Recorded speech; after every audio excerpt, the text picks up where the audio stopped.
ანდრო, მოკლედ დღეს ახლა ფინალია უკვე გაყიდვები და მართვის და გუშინდელი თემა რაც იყო იოკუძუნებზე ხა შევიკრიბეთ და თან აი ეს ვიდეო გვინდა რომ ჩავწეროთ, იმიტომ რომ ძალიან ესეთი ცხელი თემა გახდა ის რაზეც ვჟელოთ ბოლო ერთი კვირაა, ხო? რა განსხვავებაა გავიგესა და ვიცის შორის. და დღეს მთელი გზაც საუბრობდით და ძალიან საინტერესო იყო ის პროცესები, რასაც ყვებოდი რა. და გუშინ იოკუძუნების გილოცავეს შენ საავტორო კურსი რაც დაიწყო და იქაც ალბათ ერთ-ერთი ყველაზე ისეთი ინტენსიური დღე იყო და ძალიან საინტერესო, იმიტომ რომ ჯგუფებად იყვნენ ადამიანები დაყოფილი და მსჯელობა და მთელი ამბები. ეს არის თემა, რომელსაც ვერ ამოწურავ. მე აი მაინტერესებს საფეხურებად რო გავიაროთ. ჯერ რა თქმა უნდა სხვაობას გავიგესა და ვიცის შორის ეს ვიდეოს მაგას ემსახურება, ალბათ ბოლოსკენ გავალთ.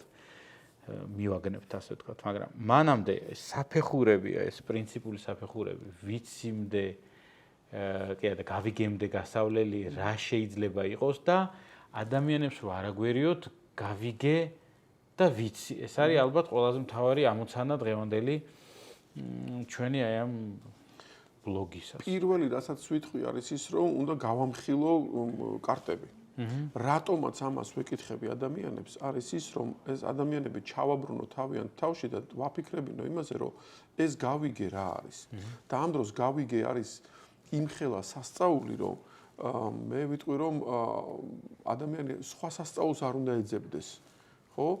იმიტომ რომ მიხვდე რომ რანაირად მაქვს მე უნარი რომ რაღაცა გავიგო. ვიცი, გასაგებია, ვიცის მოდელირებას ჩვენ კომპიუტერსაც ვაკეთებთ ადამიანები. ხო? რაღაცა chat GPT ეს უკვე უმაღლესი პილოტაჟი არის. ის რომ კამერით გვიღებს ახლა კამერა და დაიმახსოვრა ჩვენი ლაპარაკი, ეს ნიშნავს რომ იმ მეხსიერების ბარაძე ვიცი უკვე წერია. მაგრამ მას არ აქვს უნარი რომ გაგვიგოს ჩვენ რა ვილაპარაკეთ, ხო? ეხა როდესაც სვავ ამ კითხვას რომ განსხვავება რა არის ვიცისა და გავიგეს შორის, მაშინ ვაძალებ მე ადამიანს რომ ჩაწვდეს და ხელი მოჭიდოს იმ ცოცხალ ელემენტს, რომელიც არის გავიგე, რომ ვაიმე ეს გავიგე რაღაცა ის შემეცნების აქტი მოხდა და სულ ამბობ რომ ეს ქართულად ეს შემეცნებაც ნიშნავს ვიცანის აქტი არის. მაგრამ ესე არ მოდის. აქ არის მისტიკა ის, რომ ეს შენ ამას ვერ დაგეკმავ. შენ ვერ იტყვი, რომ მე მოდი ახლა 4 შაბათს აღამოდი გავიგებ რაღაცას. მაგრამ შენ ვერც იმას ვერ იტყვი, რომ მოდი მე უბრალოდ ვისეირნებ და ეს დამეცემა ეს გავიგე.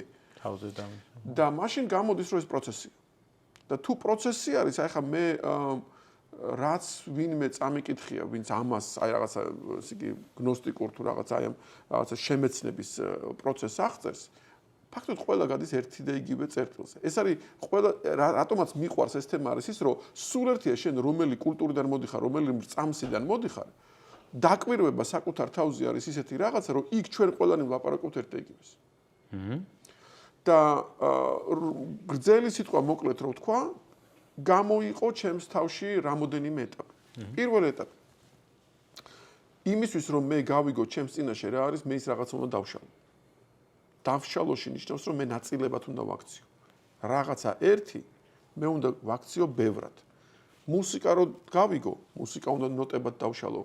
მანქანა რო გავიგო, ნაწილებად უნდა დავშალო. მხატვრობა რო გავიგო, იმისიც უნდა დავშალო. მარტო დაშლით გაიგებ? არა, მარტო დაშლით ვერ გაიგებ, მაგრამ შენ თუ არ შლი, შენ არ შეგიძლია რომ პირდაპირ წვდე და პირდაპირ ეგრევე გაიგო, იმიტომ რომ ჩვენ კონსტრუირებაში ჩვენ უნდა გავიგოთ რითი შედგება, რომ მე გავიგოთ რანაირად აიწყო და მე უკვე გაჩნდება მომენტი, რომ მოიცა მომენტი, ეხა მე გავაკეთებ უკვე, ეხა მე ვიცი. და შემეცნება უნდა გადაიზარდოს შენ მოქმედებაში. ანუ მე უნდა შევძლო ამნაირი შექმნა. აი უბრალოდ რაღაცა ფარდაგი რომელიც ახლა ქვემოთ არის. მე ახლა ამ ფარდაგს ვერ გავაკეთებ. მაგრამ შენ თუ ამიხსნი ეს ხო, თუნდაც რომ დაშალო ეს ფარდაგი, ეგ არ ნიშნავს იმას, რომ შენ იცი მე როგორ აწყო. ხო, ამიტომ მე რო ეს გავიგო, მე უნდა ჯერ რა მასალისგან არის, რა ეტაპები გაიარა. მე ფარდაგი დავშალე, ნიშნავს რომ ფარდაგი უნდა დავშალო მასალობრივათაც და პროცესუალურათაც და всё, დაშლილ მდგომარეობაში ვიღაცამ უნდა შემიყვანოს ოთახში, სადაც ფარდაგი იწარმოება. ამას მეძახი დაშლას. მეორე მომენტი არის ის, რომ ეს ფარდაგი რომ ამისი მექანიკური აწყობა, რომ ესე იგი ვისწავლო, ჩემ ფარდაგს მე ვერ დავბადებ. იმიტომ რომ მე მაშინ რაღაცა უნდა აი ორნამენტი როგორ არის, აბა სათქმელი რა არის, ჩემი მესეჯი რა არის, მე ჩემი შინაგანი სამყაროში თუ უკვე რაღაცა დაგროვილი არა მაქვს, ისი გამოტანაც მინდა, მე ამას ვერ გავაკეთებ. შემეცნებითი აქტი რომ მოხდეს, აი ხა ყველაზე მნიშვნელოვანი. რაღაცა ჩემს გარეთ უნდა შეხვდეს რაღაცა ჩემს შიგნით და ამ შეხვედროს დროს ერთმანეთი უნდა იცნონ ჩემს გარეშე. აი ჩემს გარეშე ნიშნავს იმას, რომ მიხვედრის აქტს მე კი არ ვაკეთებ, არამედ მე მემართება. და რახან მე ვახსენე, რომ მე მემართება, მე ამაში ვიგულისხმე, რომ ეს მე დამემართა, ანუ უჩემოთ. მე თითქოს და მეჩუქა. ქრისტიანულ ტრადიციაში ამას ქვია მადლი. მეჩუქა. იმიტომ რომ მე არ შემიძლია ავდგე და გავიგო. მე შემიძლია ვიფიქრო, მაგრამ გაგება ან მეჩუქება, ან არ მეჩუქება. და როგორ მივხვდე რომ აქ პროცესში ვარ? ეხლა როგორ მივხვდე რომ მაგ პროცესში ვარ? მე შეიძლება კარგი ხანი ვერ ხვდებოდი, ან მე შეიძლება რაღაცა შვალედური მიხვედრები მაქვს და ისიც არ ვიცი ეს მიხვედრა რამდენი ხანი იქნება. შეიძლება ხვალ მივხვდე რომ გუში რასაც მივხვდი სრული დებილობა იყო. მაგრამ მე ვამბობ ეგეთ რაღაცას, რომ ის რომ მე დებილობაზე გავედი დღეს, ამას მე უნდა მივხვდე. ანუ მე ნებისმიერ ვარიანტში მაინც მე უნდა მივხვდე. სულ რო ღმერთი დამიდო წინ, იმას მე უნდა მივხვდე. იმიტომ რომ თუ ეს მიხვედრის აქტი არ გავაკეთე, მაშინ მე მონა უნდა ვიყო და არანაირი სურვილი არ მაქვს რომ მონა ვიყო. სულ ერთია მე ღმერთის მონა ვიქნები თუ ეშმაკის მონა ვიქნები თუ ვიღაცა ბატონის მონა ვიქნები თუ შეფი და ნაჭალნიკის მონა ვიქნები, მე არ მინდა რომ მონა ვიყო, ანუ მე მინდა რომ ვიყო ცნობიერი.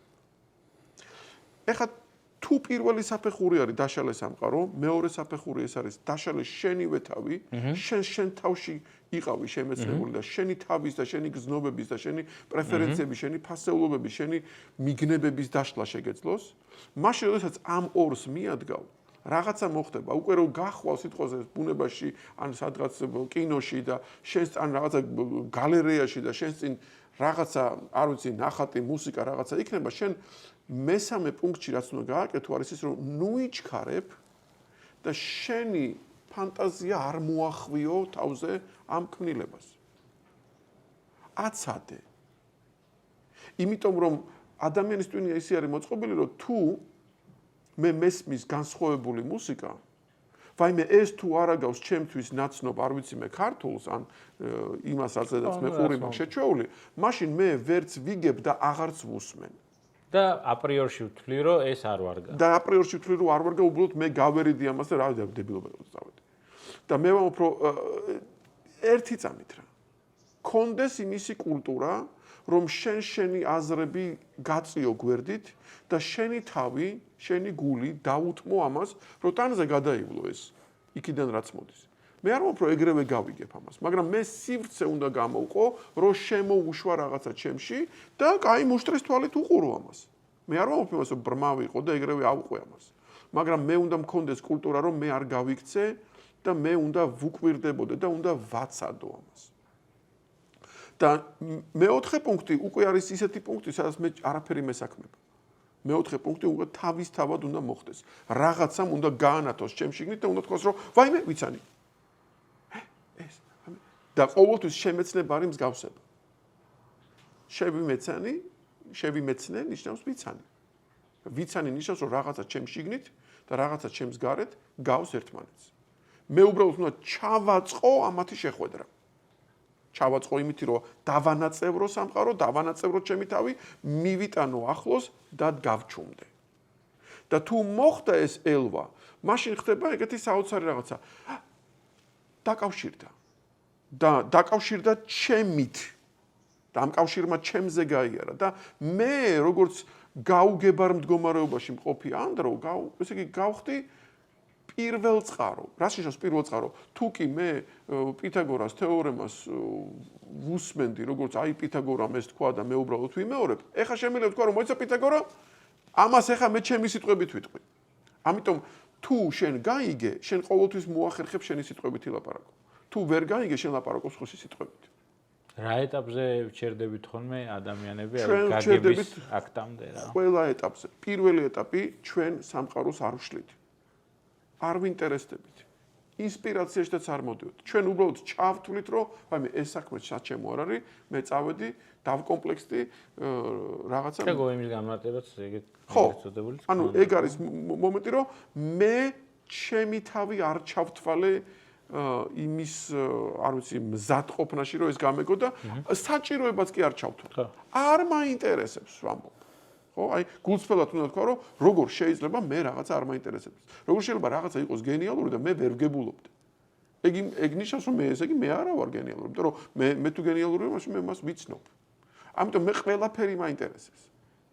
ეხლა ვიღაცამ პრაქტიკულად შეიძლება დასვოს კითხვა რომ იცი რა მაგდენი დრო სადამ აქვს. არა გაქ, ნუ გაქ. მე კი არ გაძალებ რომ ყველაფერი უნდა გაიგო, მაგრამ მე ყველაფერი უნდა გაინტერესებდეს. იმიტომ რომ ეს მე მაინტერესებს რაღაცა, იმიტომ კი არა რომ მე გადავწყვიტე რომ მაინტერესებდეს. არა, მე ბუნებრივად მაინტერესებს, იმიტომ რომ შეუმეცნებელ მდგომარეობაში ღამე არ მძინავს, როგორ შეიძლება რაღაცას მე ვერ ვიგებდე. და ყველა ესეთი ადამიანი აი ვინც ძალიან საინტერესო არის თავისი რა ვიცი მიღწევებს მოკლედ გვერდით გავწიოთ თავისი აზროვნებით, თავისი შემოქმედებით. მე მგონი ყველა მაგას ეძებს ყოველ დღე არა რაღაცნაირად, რომ არ აქვს ხოლმე მარტო ერთი გადაცემა. შეუძლებელია შენს გულში ადამიანს პატივს სცემდე, აღიარებდე მას რაღაცაში გურუთ, აღფრთოვანებული იყო მითი და იმას რაღაცა თავისი მიგნება არ კონდეს. არასოდეს ჩვენ არ გვიყვარს ადამიანი, რომელიც აკოპირებს სხვას. ხო? შეუძლებელია. პრობლემა არის ის, რომ შენ ვერ ადგები და ვერ იტყვი, რომ ვაიმე მე აღარავის ეხლა აღარ ვაკოპირებ და ვიქნები ისეთი თავისთავადი. ვერ იქნები, იმიტომ რომ ჯერ უნდა მიაგნო როგორი ხარ. და ეს შემეცნების აქტი უნდა მოხდეს, იმიტომ რომ ეს რა ბუნებრივი გამოცდაა, რომ შენ ვერ აკოპირებ ამას. შენს თავს შენ გავიგეს ვერ აკოპირო. შენს გავიგეს ვერ შენი ხვის გაგება რომ დააკოპირო, შენ ამით არაფერი არ მოგემატა.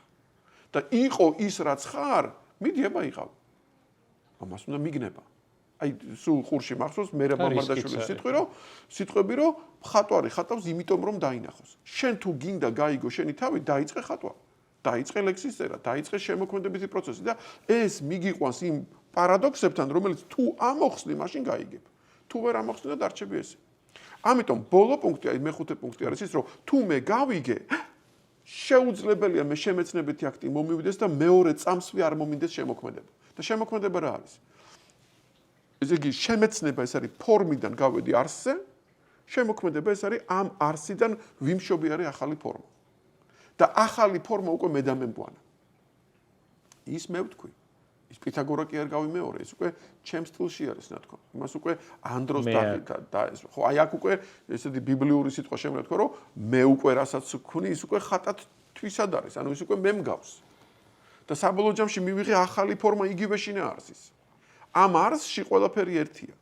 და ჩვენ ვინა ვართ? ჩვენ ვართ ხალხი, რაღაცა ტრანსპორტები, რომელიც ფორმასა და არსს შორის აი ამ მიმოცვლას ვაკეთებთ. ანუ მე ვარ ხიდი, რომ ფორმა არსს შორის ჩავდგე და აი ეს ბმა გავაკეთო და ამ ბმას ქვია გავიგეობა.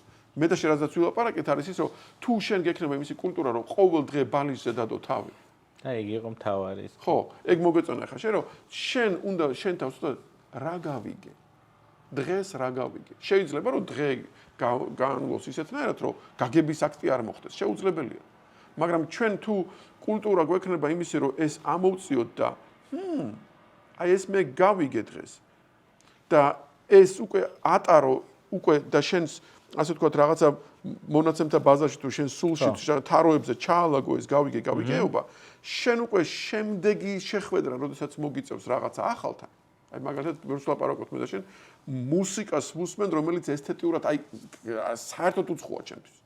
შევძლებ თუ არა მე გავიგო რამე ისეთი, რომელიც უცხოა ჩემთვის. თუ მაინც და მაინც გურული უნდა იყოს თუ იმერული უნდა იყოს თუ კახური უნდა იყოს, რომ მე იმის გამო რომ გავს ჩემნაირს, ამიტომ მომეწონოს. და თუ მე მაქსიმისი უნარი რომ საერთოდ სხვა პლანეტის რაღაცა ესთეტიკა გავიგო, ესე იგი მე მაშინ კოსმიური რანგის არსება ვყოფილვარ. და მე ვამბობ, რა თქმა უნდა, ეგრეც ხარ კიდევაც.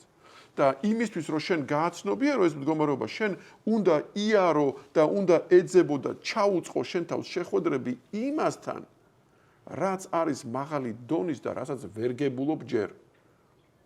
რომ ამ სიახლოვეში ნელ-ნელა მოიძებნოს ეს რაღაც მომენტები და როგორც კი ეს გავიგე მოხდა, აი საბოლოო ჯამში მე უკვე ვიტყვი ეგეთ რაღაცას, ვინ ვარ მე და მე ვარ ის ჯამი იმ გავიგეების, რომელიც დამიგროვებია ცხოვრებაში. მე არა ვარ ის გარემო, რომელსაც ჩავარდი. ეს გარემო შეიძლება იყოს, რა ვიცი, აბსოლუტურად უსულო და გარეწრების სავსე. მაგრამ მე არა ვარ გარეწარი, იმიტომ რომ ვიღაცაა გარეწარი. მე არა ვარ ასევე ის რაც მომდევს, არ ვიცი, დნმ-ით, არ ვიცი, არ ვიცი, რაღაცა შინაგანი განწყობებით, არ ვიცი, ჰოროსკოპით, რითაც გინდა დაარქვი. მე ამაზე უფრო მეტი ვარ. მაგრამ აბა ვინა ვარ? მე ვარ კავშირი, რომელიც ჩემი აზროვნებით ეს ორი გამიკეთებია და იმაზე უკვე პასუხისმგებელი ვარ. და სილამაზე ეს რაში არის, რომ თუ გაიგე, შენ უკვე შენს თავში იტევ. საბოლოო ჯამში მთელ სამყაროს დაიტევ. საბოლოო ჯამში მტერიც არ გეყოლება. საბოლოო ჯამში შენ იტყვი, რომ თუ მე გავიგე, აბა სწორ მართალს უკვე აღარ ვეძებ, იმიტომ რომ მე უკვე გავიგე. და მან თავარი რისკი რაც არის ძილის წინ არის მაინც არაგერიოს გავიგე და ვიცი ერთმანეთში და შეგრძნებების დონეზე დარწმუნებული ვარ ვიცის აქვს სხვა შეგრძნებები შინაგანი და გავიგეს აქვს სხვა შეგრძნებები. აი ეგ როგორ განვასხვავთ? არის რამდენად უტოპიური კითხვა არის. ახლა მე და შენ ორივე სპიკერი, ლექტორი ხალხი ვართ და ალბათ ბუნებრივი პასუხი ჩემი იქნება. აუხსენი სხვას. ეგრევე გაიჭედები თუ იცი. გინდება რომ აუხსნა სხვას? კი, ეგეც კარგი მიგნება არის. იმიტომ რომ შენ ნახე როგორ რაღაც არის, კაი რაღაც სამო. თუ გაიგე, გაგეხარდა. და ვერ იტევ. და თუ გაგეხარდა, შენ ვერ იტევ. შეიძლება შენ ესე იგი აუხსნა და მან ვერ გაიგოს და ფრუსტრირებული დარჩენ. მაგრამ ამით შენ არაფერი არ დაგაკლდება. შეიძლება დახვეწო უფრო კარგად ახსნა, ხო? მე და შენ მაგ საქმეში ვარ. რას ვაკეთებთ? რაც გავიგეთ, იმას უხსნით სხვებს. და ეს თავისთავად სიამოვნება არის. ხო? ჩვენ ასე განებივრებული ადამიანები ვართ მე და შენ იმაში, რომ ჩვენი საქმიანობა და ჩვენი სიხარული ერთი არის და ფაქტობრივად მგონია, რომ არც მუშაობ, იმიტომ რომ ითხრა, არ ელაპარაკო, მაინც ვლაპარაკობ. და ვლაპარაკობ იმას, რაც გამიგია და მიხარია. ამის თქმა თავისთავად სიხარული არის. და ეს გეტყობა ამას სხვაც ამჩნევს და საბოლოო ჯამში შენ შინაგანად გადასარევად იცი საბოლოო ჯამში როდის იტყუები და როდის არა როდის იცი როდის აკოპირებს ხვას და როდის ხარ ნამდვილი და ერთშენიერ დღეს რაღაც აღთქმასავით გაუკეთებ შენ თავს რომ მე ოთახიდან არ გავოს ანამ არ გავიგებ და სანამ სხვას არ გავაგებინებ შეიძლება გაიგო და მაინც ეჭვიგეპარებოდეს შეიძლება გაიგო და გაიგო ნაწილობრივად ანუ ხედავდეს სურათის არა მთელ სურათს არამედ ნაწილს და დანარჩენი იყოს გაუგებარი და შენ ამ კითხვებით გააგრძელო ცხოვრება და ეს ძალიან ჯანმრთელი რამე არის. უარესაც ვიტყვი, შეიძლება ხვალ მიხვდე რომ გუში რაც გეგონა რომ გაიგე, ამ დროს აღმოჩნდა რომ სრულ ტყუილში გიცხოვრია. მაგრამ ისევ ვიმეორებ, ეგეც შენ უნდა გაიგო. საბოლოო ჯამში რომ იტყვილებოდი, ეგეც უნდა ამხილო. და ვერაცდები იმას რომ გაიგო. აი წარმოვიდგინე ეგეთი ტოპოლოგიას მოგწე რომ 60-ში შევედი. 60-ში ვიყავი. მაგრამ ვერ გავიგე. რა აზრი აქვს 60-ში ყოფნას თუ მე ვერ გავიგებ ამას? ხო? ამიტომ მაშინ და თუ შენ მეტყვი რომ რა გირჩევნია 60-ში შეხვიდე და იქ ვერ გაგების მდგომარეობაში იყო. თუ ჯოჯოხეთში შეხვიდე და ყველაფერი გაიგო, მე გეტყვი რომ რა თქმა უნდა ჯოჯოხეთში უნდა შევიდე და გავიგო, იმიტომ რომ გაგებისთვის ვარსებობ მე. და არა ბედნიერებისთვის, კომფორტისთვის და კაი ცხოვრებისთვის. ყველაფერს გავწირავ იმისთვის, რომ საბოლოო ჯამში შემეცნებითი აქტი მქონდეს და ამითი მე ვიყო მეტი. და მაგაზე ვსაუბრობდით ზუსტად რომ ძალიან ხშირად არის რომ მთელი დღე რაღაც სადღაც კომპანიაში მუშაობ, დატვირთული ხარ, რუტინაში ხარ და ემსახურები რუტინას, თუმცა შეიძლება ძალიან კარგადაც, მაგრამ ნაკლები გაგების აქტები ხდება და ყოველდღე კი არა, შეიძლება ყოველ თვეს კი. ეგ გარკვეულწილად ხო არ აფუჭებს ხასიათს. შეუძლებელია შენ მითხრა რამე საქმიანობა, რომელზედაც მე რომ დავაწვეთო ორი წვეთი, ერთი შემეცნების წვეთი და მეორე შემოქმედების, ანუ ამ რაღაცას რო ვაკეთებდე, შემეცნების კუთხით და ამ რაღაცას რო შემოქმედებათ უდგებოდე, შეუძლებელია რომ ის მომბეზდეს. ანალოგიურად შეუძლებელია შენ მომცე ისეთი იდეალური საქმიანობა. არ ვიცი მე, სულ ფული თავზე მეყრებოდეს და ხელს არ ვანძრევდე. არ ვიცი რაღაცა, ხო? რომლისგანაც რომ მომაცილო შენ შემეცნების და შემოქმედების ასპექტები და ის რო არ მომბეზდეს. შეუძლებელია. ამიტომ ეხლა მაშინ რა დამრჩენია მე ვამბობ ეგეთ რაღაცას რომ უი მე ამ სამსახურში ვარ ეს სამსახური მე პურს მაჭმევს მე აქ უკვე რაღაცა წლებია ვარ და მომიწევს რომ ვარ ხა არ მიხარია მაგრამ ამას ვაკეთებ ჩემი პასუხი რასაც აკეთებ სადაც აკეთებ ამას დააწყვეტე ორი წვეთი ერთი გაიგო მეტი და შენ თვითონვე გაიზარდო ამას შეიძლება შენი შეფიც ვერ მიხვდეს მაგრამ ეს არის რომ შენ კეისართან კეისრულს მისცემ კეისრისაც მისცემ მაგრამ შენ უკვე მეორე ფრონტს გახსნე როდესაც შენ თავთან უკვე სრულყოფილების გზაზე დადგები და ეს თავისთავად გყვებავს შენ შინაგანი ნეტარების წერტილებით და განვითარებს იმიტომ რომ ყოველ დღე შენ თუ ფიქრობ რა გაიგე გარდაუვალია რომ არ გარდაუვალია რომ არ გიხაროდეს შიგნიდან და გაგიკვირდება და მეორე დღეს მიხვალ სამსახურს და ყველა გიყვარს ამ დროს ის იგივე ხალხია გაყიდვებშიც ფეხით სულ წამძლოს ხოლმე და მაინც ყველაფერი ხომ უნდა მიუაბა ეს გაყიდვების თემა და გაყიდვებშიც იგივე მომენტი ხო არ არის რომ რაც მოლაპარაკება თუ სეილსმენი მიდის და ელაპარაკება თავარი მიზანი იყოს გამაგებინე რაში გამოგადგები მე პირდაპირ გეტყვი ეგეთ რაღაცას მე არ ვიცი შენ რა გინდა რომ მე მომყიდო არ ვიცი სკამი მაგიდა თუ რაღაც ნებისმიერი ნივთი დაადე მაგრამ შენ თუ მომიყვები შენ როგორ და რა გაიგი ამის შესახებ თუ აი როგორ ამოხსენე და რამხელა მნიშვნელობა ქონდა ამას ხო შენ სუბიექტურ ისტორიას მომიყვები მე მომინდება ის რაღაცა იცი რატომ მომინდება ქვეცნობიერად გითხრა იმიტომ ის ნივთი კი არ მომინდება რეალურად მე მომინდება რომ აი ის ნეტარი წერტილი რომელიც შენ დაგემართა ამ ნივთთან მიმართებაში გაგებით და ეს არის ცოცხალი ელემენტი მე 6 სიცოცხლე მომინდება და მე მეგონება რომ 6 სიცოცხლე მე მომივა ამ ნივთის ყიდვით. ეგ ნიშნავს რომ მეც გოიმივარ, იმიტომ რომ ეგრე ნივთის ყიდვით შენ სიცოცხლე არ გემატება, შენ შემეცნებით გემატება. მაგრამ შენ თუ გაყიდვაში ხარ და შენ თუ გასაგებია რომ რაღაცას ყიდი, ყველაზე გულწრფელი და ყველაზე ჯამრთელი გაყიდვის ტაქტიკა იქნება ის, რომ არა პუშინგი გამიკეთო და მომაწვე და მაყედინო, არა ის, რომ რაღაცნაირად მომატყუო და რაღაცა ბუზიდან სპილო გამოიყვანო. არამედ ის, რომ გულწრფელად თქვა, შენ რა გიყვარს და რა მოგწონს ამაში. რასაც შენ ყიდი. და თუ შენ გულწრფელი ხარ, შეუძლებელია რომ ამან არის მოქმედოს ჩემს. აი მაგ დროს მართლა შემიძლია თქვა, რომ აი ძალიან ხშირად მიყიდია რაღაც აი პროდუქტი, რომელიც არ გჭირდებოდა, არც გამომიყენება მიდევს თაროზე. მაგრამ იმდენად კრეატიული იყო, იმდენად რაღაცა მარცვალი იყო იმაში, რაც მომეწონა, რომ აი თითქოს და დავაფასე ამისი გამკეთებელი, რომ არა ღირსია რომ მე ვიყიდო. აი მე თითქოს და აი რაღაცა მორალური ვალდებულება მქონდა, რომ ფული უნდა გადამეხადა ამაში რა. და გულში ვამბობ, რომ აუსაღო რა მაგარი. ჭირდება? არა, არ მჭირდება. რომ დაუბრუნდეთ მაგ თემას, ან საბოლოო ჯამში რომ შევაჯამოთ ასე თქვა დღევანდელი ჩვენი ეს შეხვედრა, ყოველ დღე თუ შენ თავს აწვალებ ძილის წინ, რა გაიგე? თუნდაც თუ მცირე მარცვალს დაიჭერ, რაც გაიგე? კი. ალბათ ყოველ დღე უფრო ბედნიერიც იქნება და უფრო კი და ეს არ არის ლამაზი სიტყვები. ჩემთვის ეს არის ლამის რელიგია არის. იმიტომ რომ მე ჩემ თავს გულწრფელად გამოვთხოვდი იმაში, რომ ტერმინი ღმერთი არ ვიცოდი რას ნიშნავდა. მაგრამ ერთხელ დაუშვი, რომ მე მგონი შეუძლებელია ღმერთი არ ნიშნავდეს შემეცნებას. და შესაბამისად შემოქმედებას. ეს არა მარტო შემოქმედება და შემეცნება ეს ღმერთის ატრიბუტები კი არ არის, თავად არსება არის. და ერთხელ ავდექიდან წმინდა წერილები წავიკითხე ისე რომ სიტყვა ღმერთის ნაცვლად წავიკითხე შემეცნება. და მე მეგონა რომ ყველაფერი გავიგე.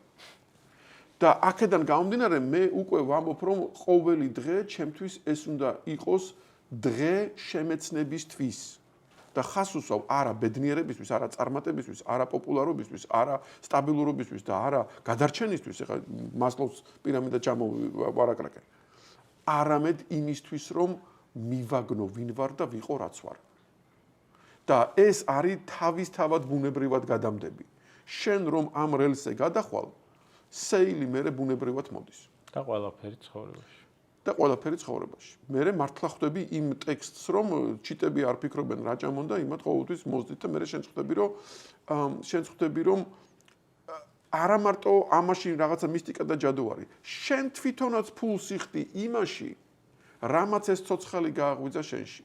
და ამას მე ვიხდი ამ ფულს სიხარულით და მაშინ უკვე მიგვიგნი ამ ფორმულისთვის. ხვდები? რა თქმა უნდა, აქ მოვლენ ვიღაცები, ვინც მეტყვის, რომ ანდრო მოიცა ერთწამეთ რა, 100 ჯერ და 10,000 ჯერ მეტი ფული მაქვს შენზე ნაშოვნი და მე ამას იმითი კი არ ვაკეთებ, რაც შენ ახლა მოყევი, არამედ ვაკეთებ რაღაცა უფრო ძალისმიერი მეთოდებით. და მე ვიტყვი, რომ პრობლემა არ არის. მაგრამ მე სხვანაირად არ შემიძლია. მე ვამბობ ის, რომ იმას, რომ ჩემი ამოცანა არ არის მქონდეს 10000 ჯერ მეტი. ჩემი ამოცანა არის ვიყო 10000 ჯერ უფრო მართალი საკუთარ თავთან. იმიტომ რომ გაიგე. და თუ ამ გზაზე მიდიხარ, შენ მშიერი არ რჩება. ძალიან დიდი მადლობა. პირიქით ისეთი თემაა. რო ვერ დაასრულებ. იცი, მოდი ერთ რამასაც ვიტყვი. ჩვენ ყოველთვის საუბრობთ იმაზე, რომ არის სეილები როგორც ტექნიკა და არის ფასეულობა, რომელიც ამ სეილების ტექნიკას სხვანაირად დაგალაგებინებს და მე ყოველთვის ამისკენ გამირბის ტვინი, რომ ესე არ არის, რომ პირდაპირ მოდი არა მარტო სეილზე, ნებისმიერ სხვა რაღაცა, რომ ხა მოდი ხა ხატვას გასწავლი. იცი რა, ის ხატვაც მინდა იმიტომ რომ მივაგნო და ჩემი თავი გამოხატო და არა უბრალოდ რომ ორ მონახაზში რაღაცა სპილო დავხატო და სპილო გავდეს სპილოს რა. ანალოგიურად სეილში არის რა. პირველი ამოცანა ის კი არა რომ გავყიდოთ. პირველი ამოცანა არის ის რომ გავღმერთდეთ. რითი? გაყიდვით. და ახლა გაყიდვით თუ ღმერთდები, მაშინ ვიტყვი რომ მასშტაბ. ძალიან დიდი მადლობა და რა მომავალ შეხვედრამდე. გავაგზავნებთ ამ ამბავს. საწავალთ, მადლობა პირიქით და მადლობა ყველას, ვინც გვისმენს და ჩათვალა რომ ის დრო ჩვენს მოსასმენად ჯობდა მოესმინა ჩვენთვის, ვიდრე სხვა რამე გაეკეთებინა. გაიხარე.